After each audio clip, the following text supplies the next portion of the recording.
Chers amis YouTube, chers amis Facebook, alors les cheveux, ça continue à pousser, voilà.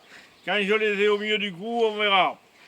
Je voulais vous dire que, avec mon petit air de pas en imposer, j'ai conduit pendant 45 ans sans aucun accident de voiture. Récemment, là, il pleuvait, j'y voyais rien, j'ai voulu faire demi-tour sur une route. J'ai pas vu une voiture qui arrivait, ça a fait un petit bruit, un petit peu de carrosserie, mais rien. Je suis bonus 100% à vie avec les compagnies d'assurance. Et comme j'ai appris que les gens qui regardent mes vidéos YouTube, en fait, c'est des jeunes, je voulais vous donner les principes que j'ai appliqués dans ma vie pour ne pas avoir d'accident de voiture.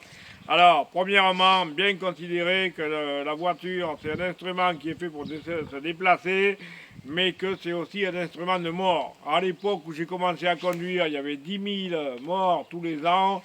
Maintenant, on est à 3 000, mais 3 000, c'est beaucoup. Et quand je conduis, moi, quand je suis dans un virage, je me dis, s'il y a quelqu'un qui arrive en face, qu'est-ce que je fais? Tout le temps. C'est-à-dire qu'en permanence, quand je conduis, j'ai la conscience qu'il peut arriver quelqu'un en face, qu'il peut y avoir un vélo à 1 mètre du bord en plein dans le virage. Qu'est-ce qui se passe? Qu'est-ce que je fais?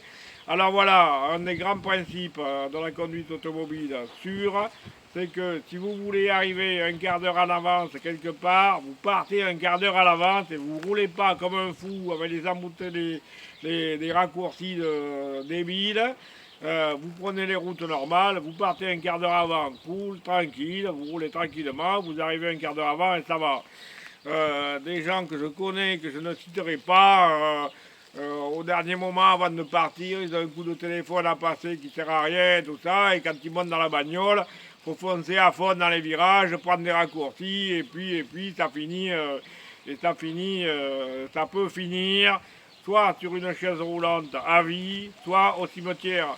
Et moi, je peux vous dire que si j'ai eu conscience de ça dès le début, c'est que mon père était entrepreneur de pompes funèbres, et des histoires de gens qui sont partis dans un cercueil parce qu'ils voulaient gagner 5 minutes et qu'ils ont gagné l'éternité, j'en ai entendu parler depuis ma jeunesse.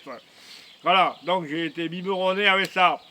Et moi, quand je conduis, je me dis cool, tranquille. Si j'arrive demi-heure en retard parce qu'il y a un gars qui roule pas vite et que je ne veux pas doubler en plein virage sans voir ce qui arrive en face, eh bien j'arrive un quart d'heure en retard. Ça n'a aucune importance. Et quand il m'arrive quelque chose de grave et que je passe à côté, je fais le bilan et je ne le reproduis pas.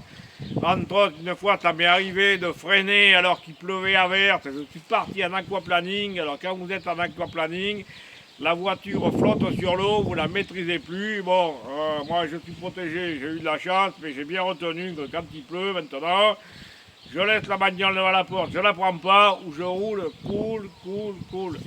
Plus vous roulez lentement, et moins vous avez de chances d'avoir d'accident. Salut, au revoir.